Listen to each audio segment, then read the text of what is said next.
Tuesdays is known as $2 Tuesdays at WagerTalk.com and SportsMemo.com, where you can get the hottest handicappers' best bet or daily package for only $2.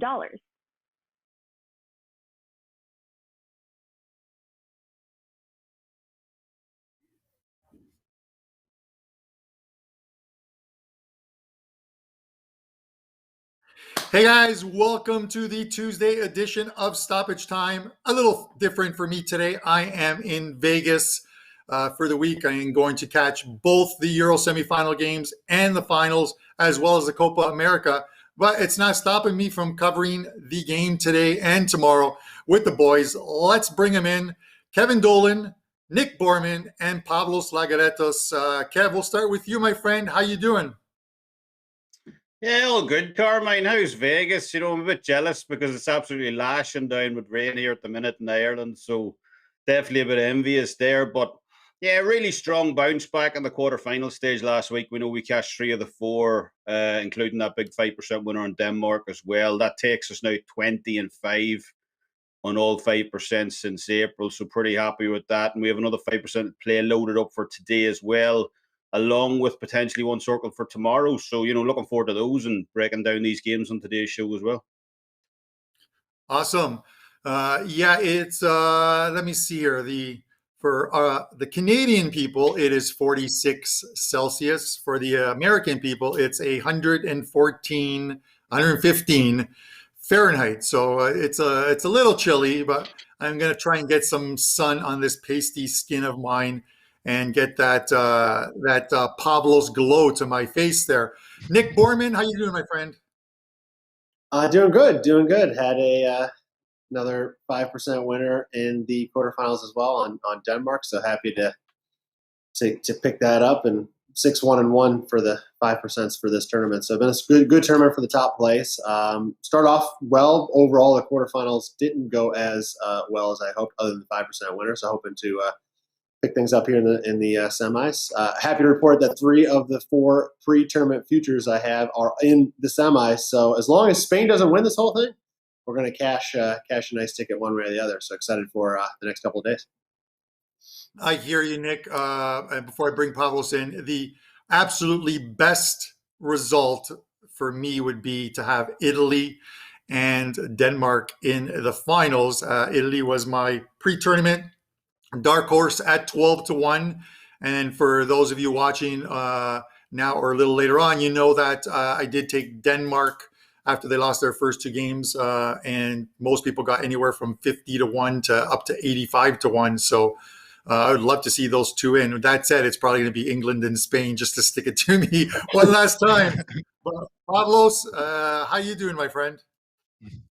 I'm also in on that 50-1 Denmark bet. I'm not gonna hedge. I think I'll ride it all the way to the final. Hopefully, they'll get by England tomorrow. I have a futures on Cristiano Ronaldo to be the top goal scorer, and it's looking really good right now, I guess. I also have Ciro Immobile to be the top goal scorer. So let's see how Italy will do against Spain. I have a 5-unit bet and a couple of props up for today. I still haven't decided about tomorrow's match, but I'll make my decisions later in the day.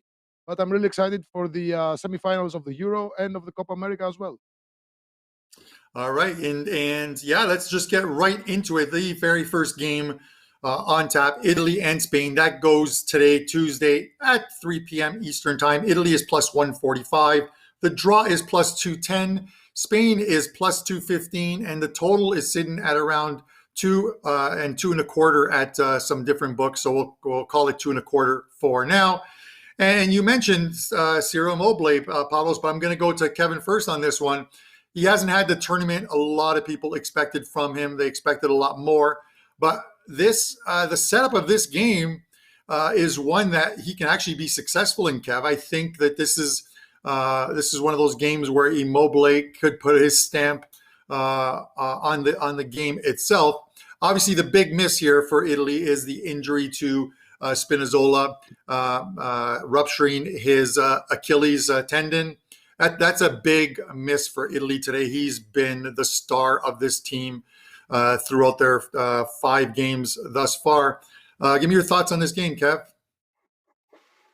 Yeah, well, I mean, it was hard not to be impressed by Italy last time out. I thought it was a fantastic performance against Belgium on Friday. A lot of people were suggesting, and kind of reasonably so, that this Italian team, despite that 12 straight wins and clean sheets combined, they hadn't really beat anyone of note over that run. Poland, Switzerland, Czech Republic, those were the kind of teams, even weaker than those, ranking as the best teams on that list. And because of that, the Italians, they might have struggled against the number one ranked Belgian side, but what a performance from them, to silence the doubters, especially in the first half. They absolutely blew the doors off Belgium to open that game. Could have easily been 3 or 4 up by half time, and they continue that great defensive run, shutting out Belgium from open play over the entire course of that game.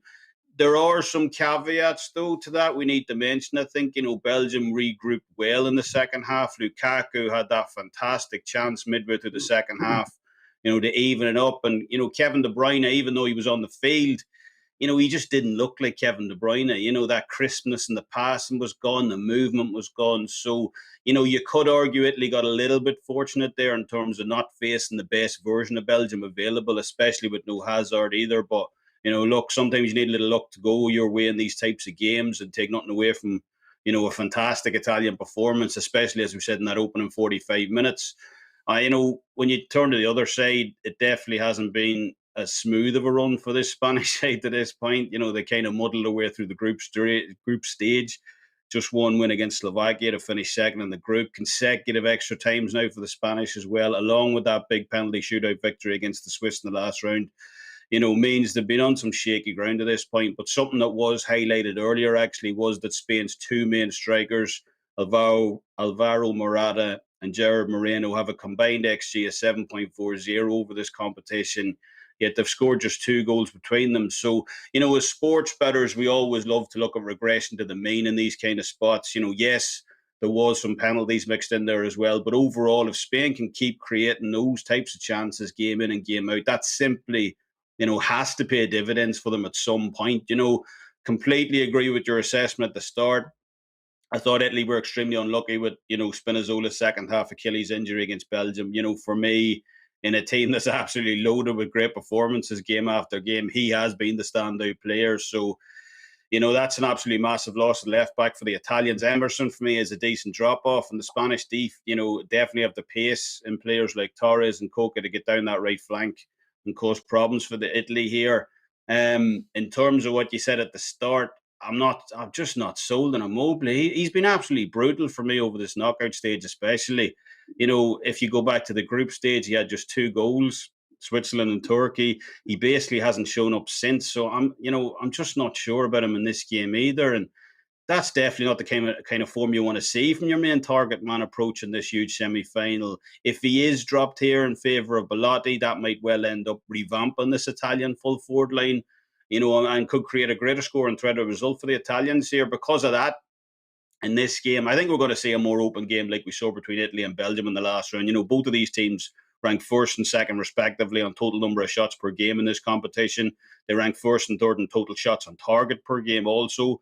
And both have a much lower than average conversion rate as well during this tournament. And as we already mentioned, that regression simply has to swing back at some point. So I thought it was interesting as well that as kind of mediocre as Spain has looked up to this point in the competition, you simply can't discount what they've been doing in offense. Jan Sommer, the Swiss goalkeeper, was forced into the most saves, not just out of any Swiss game so far. And remember, this was a Swiss team who played Italy, they played France, but also out of any keeper in the entire tournament so far. So this Spanish attack is for real. Obviously, they haven't found as much success as they would have liked, despite scoring 10 goals over the previous 2 fixtures.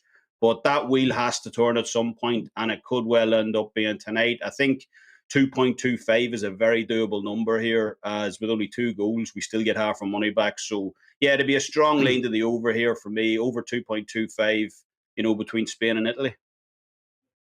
All right, Nick, I'm going to give you the next word on this one. And my thought with the Immobile one was quite simple. Last couple of games, obviously facing a team like Belgium, facing a team like Austria, 2 better defensive teams, especially in midfield and even on that back line, that it didn't give him the room that he normally needs to have a good game. But you look at the ones going back, and while it's not just about getting on the score sheet, but actually just creating chances. And he created quite a few in the Turkey and Swiss games before getting the Wales game off. But this is this is a Spanish team, as Kevin mentioned. You know, what I mean, they play a much more open game. But you look at the games that they've played. You know, Croatia, Switzerland. They were beat defensively on plays where normally good, strong midfield teams, good backline teams don't. While they've scored 13 goals, they've still allowed I think five or six thus far. So I like his point of the 2.25. Both teams to score is another good option here. Your thoughts on this one? Yeah, unfortunately, I agree with Kevin. Although I'll go a little more ballsy, if you will, and go over 2.5 for a nice plus money price. Look, we've talked about it plenty of times about this Italian side being, completely different than the old Italian teams of attack first and kick everybody's ass by scoring goals. They have the second most passes into the penalty area so far this tournament, the third most into the final third. And that kind of pressure, Spain has just struggled with this tournament. And against Croatia, especially, Croatia showed the recipe: just throw a ton of crosses into the box, and Spain can't defend that. Spain's entire mantra is possession. And when they don't have the ball, they look shaky. I mean, direct attacking from Croatia, Poland, even Sweden, although Sweden didn't score in that 0-0 match, when they did get the ball, they did look dangerous. So Kevin touched on their defensive struggles, and that's 100% true. But their attack, as also Kevin mentioned, has been excellent. Even though they didn't score or haven't scored as much as they should have, they are creating chances like nobody else in this tournament. And those kind of things eventually work themselves out. I mean, they lead the tournament by a large margin. 3.12 expected goals per game is a lot of chances created, but they still allowed 1.34. And then Italy, they're getting their own 2.05 expected goals, but their defense has been much better. I would say arguably the second best, probably behind England right now at 0.79 expected goals allowed. So, but I don't see them keeping, I know Italy's been on a great run and they've done a great job keeping clean sheets, but as Kevin mentioned, I don't see it keep happening here. Spain's got too many playmakers offensively to not get on the scoreboard. At least they're going to create enough chances. I mean, could it happen that they don't score? Of course it could, but I like the fact that they're going to get their chances, and hopefully that turns into a goal. I see this kind of game ending as like a 2-1, hopefully, to the Italian side. So I think 2.5 getting plus money is a very, very good price here. Neither manager is going to take this defensive approach to this game just simply because Spain is not good on defense. They can't win a game playing defense. And Italy, that's just no longer how they play with Mancini. So I like the over. I like this to be open scoring. As long as we get a goal early in this game, this thing should fly over the total. All right, some good information there from Nick Borrman of WagerTalk.com. Pavlos, he mentioned towards the tail end the 2-1 scoreline, and I know you're a fan of that 2-1 scoreline. Italy to win exactly 2-1 is plus 850. Spain to win 2-1 is plus 950. Obviously, much like Nick, I'd prefer the Italy to win 2-1. I'd actually prefer Italy to win 3-0 just so I don't have to sweat the game. But this is why they play them. Give me your thoughts on this game. Yeah, I actually like that correct score, and I'm trying to see when was the last time Italy conceded more than one goal, and I don't know. I have to go back to like 3 years ago. I'm getting some strong Portugal vibes from this Spanish team. Portugal, they won the previous edition of the Euro by they won just one match inside 90 minutes. Their other matches were draws, and that's exactly what Spain have done so far. They only have one win against Slovakia. Their other 4 matches were draws. So I'm getting some slight, Portugal vibes from that. But I don't think that Spain are better than Italy here.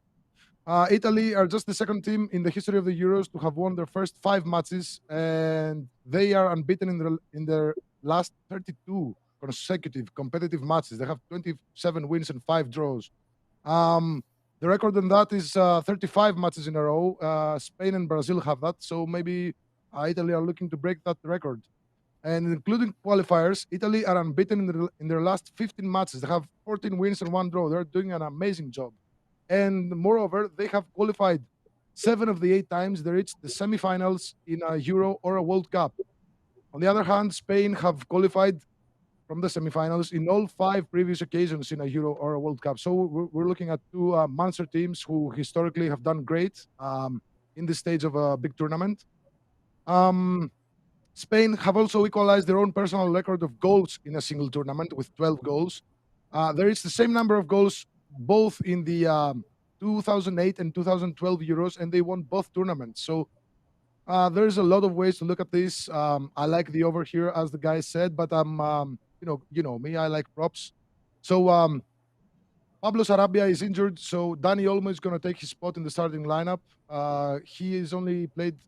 He played in 4 of Spain's matches so far, and he's always testing his shot. He had like 5 shots in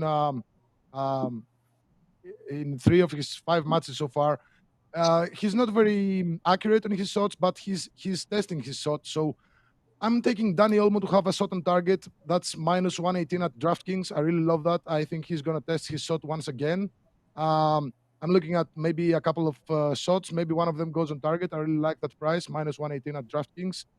The other prop I'm looking at is Giorgio Chiellini, the Italian defender. He has scored 2 goals already in this tournament, but they were both disallowed. So he's the guy that he goes in front in set pieces. He's really experienced, and Spain did not look good in set pieces, in defending set pieces. So if you like Chiellini to score anytime, he goes at plus 1800 at DraftKings, and Chiellini to score from a header goes at plus 4000.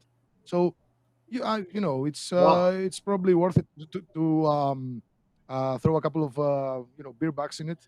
So yeah, I like the over. I like those odds. But I'm looking at a couple of props here. Maybe a 1-1 draw, plus 480 at DraftKings, plus 550 at Bet365. I like both teams to score. Someone mentioned that in the chat. So yeah, I think we'll see an exciting match here. Yeah, and just to go over a couple of points that you mentioned there, Pavlos, as far as like the last time Italy conceded more than a goal, you have to go back to just before the World Cup when teams were playing their warm-ups. Italy obviously did not qualify for that, but they did play France in a warm-up back in June of 2018 and lost that game 3-1. That's the last time, and then they lost to Portugal in the Nations League a couple months later, and that's their last loss, which was back on September the 10th.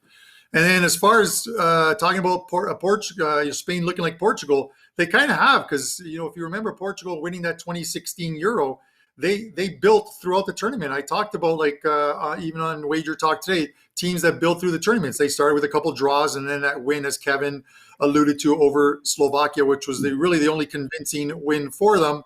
And then much like Portugal, who in their run to winning the title, their first couple games went to extra time. I think one went to penalty kicks. Spain is sort of following that recipe. Portugal beat, I believe in the semifinals, Portugal beat Wales 2-0. That was their only win that wasn't in extra time in that. So Spain's kind of following that model here, and a very good team nonetheless. All right, guys, before we get to the next game and the final game, it is $2 Tuesdays at Wager Talk and Sports Memo. And of course, $2 Tuesdays is when you can get a feature cappers play for only $2. This is a play that goes for normally $35 or $25. At Wager Talk, it is Marco D'Angelo. He has been red hot as well, too. Pick up his play. I'm going to see him this evening for dinner, so I want him in a good mood. And over at Sports Memo, it is Rocky Atkinson. You can get his play as well for only $2. And within those plays, guys, there's a lot of promos and discounts that you can take advantage of. So head over to Wager Talk and Sports Memo and pick up those $2 plays today. All right, boys, this is the big one. This one goes tomorrow. Obviously, these games are all being played at Wembley, the both semifinals and the finals played at Wembley. It's England and Denmark. England minus 137. The draw is plus 265. Denmark plus 430 in this game, and the total sitting at around 2 right now on this one. I'm not looking at the total, but we're going to look at this game. And Pavlos, I am going to go to you first on this one. We obviously know what is going on here. The story behind Denmark, obviously, their XG numbers have been fantastic through the games. That lost to Finland in a game that, I keep saying probably shouldn't have been played or restarted until the next day. Finland scoring their only goal. The game against Belgium, where in the first half they just played a phenomenal game, but did not put Belgium away and paid for it in the second half. And then from that point forward, they've played some very good games, beating Russia, beating Wales, and Czech Republic. So that Czech Republic game scares me a little bit because they were coming on, but I think it was probably more of Denmark absorbing the pressure. What do you think, Pavlos? Yeah, Denmark. I really like their defense. I mean, they have Christensen and Kjær and Vestergaard. These are all players that they play in major tournaments. They play in Premier League and the Italian Serie A. So we've been talking about Denmark the entire tournament. They have a really, really, really good team in every aspect of their lineup. They have very few holes. They have a great bench. Even without Eriksson, we've seen a team that has come together and have maybe I'm not even sure if they would have played as good if Eriksson hadn't if he hadn't collapsed. So anyway, we're here now, and Denmark.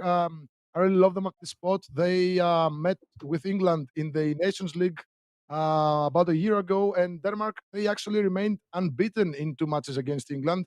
They had a goalless draw in Denmark, and they actually beat England by 1-0 at home. And it was actually in this very stadium, at the Wembley Stadium, where Denmark did that. So, looking at the odds, I wouldn't be surprised if they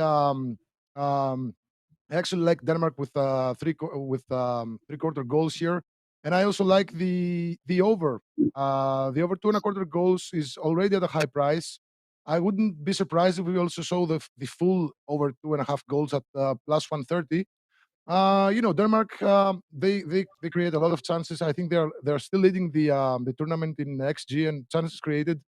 England, they destroyed Ukraine in the previous match, and their offense somewhat they were, maybe they gained some confidence. So that's another way to look at the over here. Of course, Ukraine are not the same as Denmark, but looking at how England did against maybe Scotland, which is a very rough team. Actually, Scotland are like a less talented, like Denmark side, something like that. They're very powerful players, and Denmark are like an upgraded version of Scotland. So I really do think that they won't go down easily. Of course, I want them to win. I'm not so sure if they'll do it in the regular time. Possibly we might see a draw here. So the draw at plus 260 is also something to look at. I really do like the over here. I mean, okay, England, they haven't conceded a single goal so far, but I mean, that run's got to end, right? It didn't end against Ukraine. I think it will end now. So if you like both teams to score, goes at plus 110. It's maybe a safer way to play this instead of the over 2.25 goals, because maybe a 1-1 draw will give you a full payout with both teams to score. While if you pick the over 2.25 goals, you can have a payout. So I like both teams to score, maybe in combination with the over 2.5 goals. And I also like Denmark to cover the spread. I'm really high on Denmark, as you can see.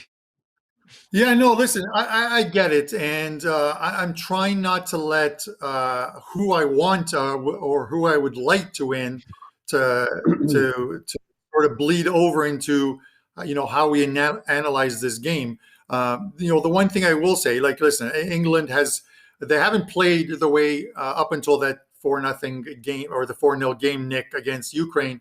They haven't played the way their fan base wants them to play, but that's not how Southgate, what his plan was in this tournament. After that World Cup, and how they didn't play as well defensively in that World Cup. He changed his his method of how to set up this lineup, how to play it, and a lot of people don't like the fact that they think Grealish should be in, Grealish should be out. They think Mason Mount should be in. So there are always a lot of critics or Monday morning quarterbacks, and there's always going to be. I will say this though, is that I think there's an overreaction, Nick, to the 4-0 scoreline against Ukraine. It was a bad that game was always going to be a bad setup for Ukraine. I think it's just a team that did well or were lucky to get there, and their tournament eventually ran its course. They were always going to lose in that quarterfinal round to whoever they faced. it would have been probably better to see England play Sweden and get a better indication of how good the England team may or may not be, just because of the way Sweden plays. And we saw how Sweden played against Spain. If they want to set up defensively, they can shut down a lot of teams. Unfortunately, we didn't get to see that game. We saw Ukraine and England 4 minutes in were already on their way to winning that game. Thoughts here? Do we see a similar output from this Three Lions side, Nick? You mentioned overreaction. I think there's been an overreaction to England after every single game they've played this tournament, whether it's good or bad. It's been pretty ridiculous. But once again, they proved that they're going to win. If they're going to win this tournament, it's going to be on the defensive side of the ball. They kept their 5th clean sheet. At the same time, Pavlos mentioned, they finally broke through, got 4 goals. Of course, I wasn't particularly happy about the 4th goals, as that cost me my wager, but, that's how it goes. And, they're going to have some confidence coming into this match. But Denmark is going to be tough for England. They've played incredibly well this tournament. Despite losing their first 2 games, they've not been short on chances created. They've outshot their opponents 86-40. But for the first time all tournament, were outshot in their last match against the Czech Republic, who were able to repeatedly get the ball in good positions in that second half. And maybe it was just them trying to hold on for dear life and protect that lead. But, it was a little worrisome for sure in that second half, watching Czech Republic basically do what they wanted to. Meanwhile, England have generated almost 50 less shots in this tournament at just 37. And only their last game saw them reach double digits, which was 10 shots in that game. However, when they do take shots, they tend to be pretty good, as they have generated 1.56 expected goals per game on just over 7 shots per game, or about 0.21 expected goals per shot. Compare that to Denmark, who are averaging 1.95 expected goals on 17 shots, which works to about half as good of a per shot expected goal mark at 0.11. The problem here is that I don't think Denmark's going to get anywhere near the number of chances that they've been getting all tournament long. And if they're not, their chances that they've been creating haven't been great, and they're basically winning on volume, I don't see that happening here. England has allowed just 8.4 shots per game and only 2 shots on goal per game. Even more, those shots have been mostly empty, as they lead the tournament with just 0.59 expected goals allowed per game, by far the lowest. This match, to me, just screams slow, grinded out, not many chances created either way.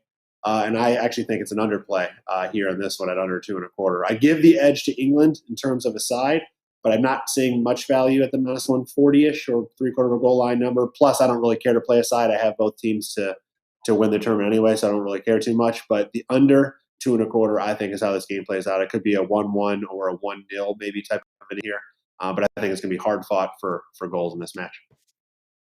Yeah, no, listen, I agree. I look at a couple of different points. Obviously England should be favored here. They're one of the pre-tournament favorites. They're going to be able to play the semifinal, and should they make it through the final at home at Wembley. And even those games during the Nations League where they played Denmark, they lost 1-0 at home in that game. But obviously there was a red card, 2 quick yellows to Harry Maguire in that first half, the second resulting in a penalty kick, which Christian Eriksen, of all people, converted on their way to a 1-0 win. So you have to sort of factor that, the yellows and the red and the penalty into that. But England should be favorites here.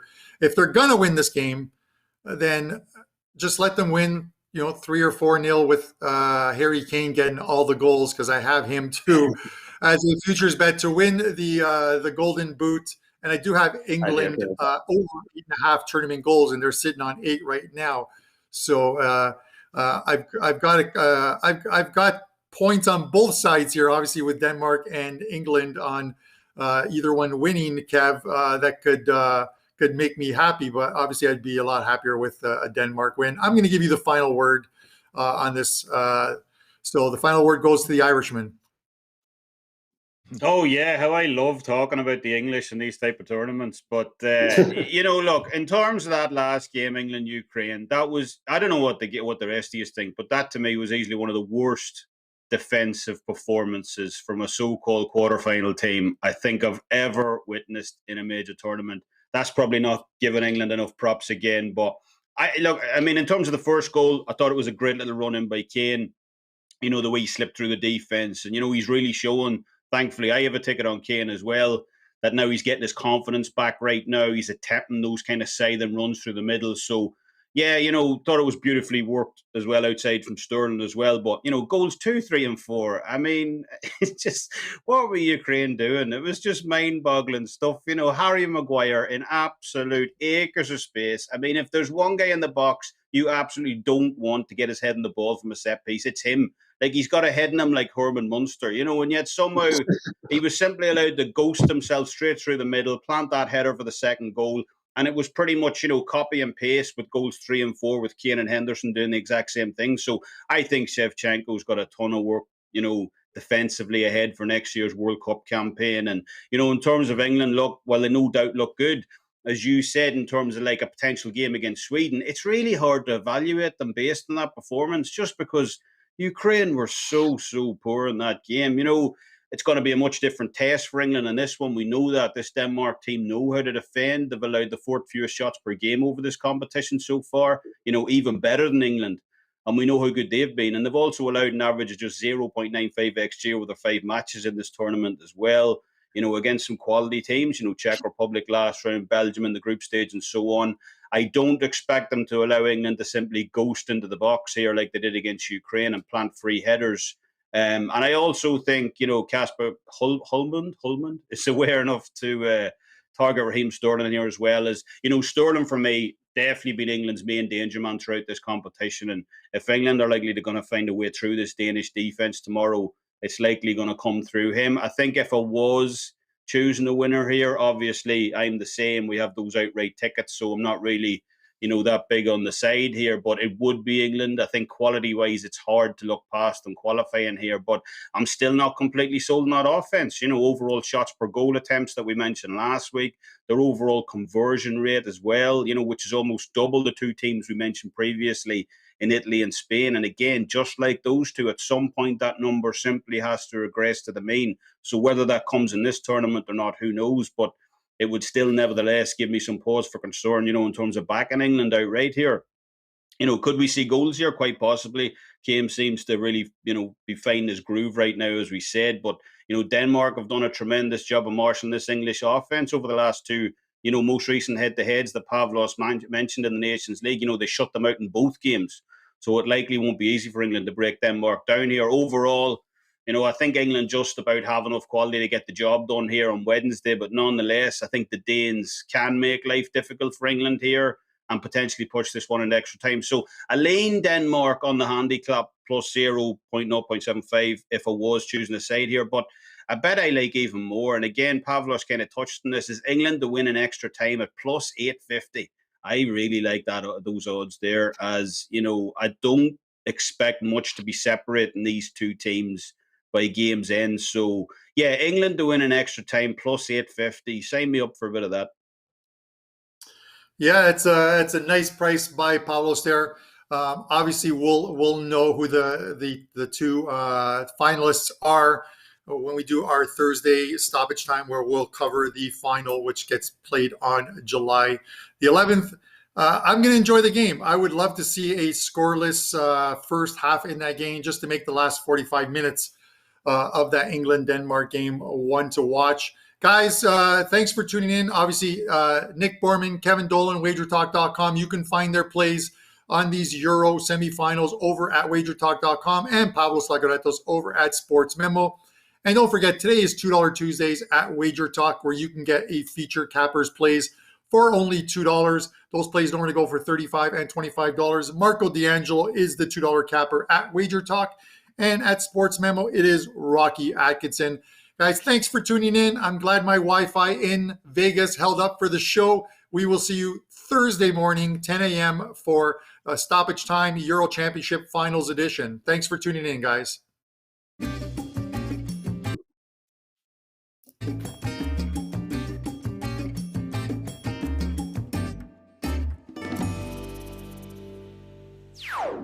Sign up for the free WagerTalk text club to gain access to free plays and exclusive discounts. Just text WagerTalk to 33222 to sign up and get a $10 coupon to use on WagerTalk.com.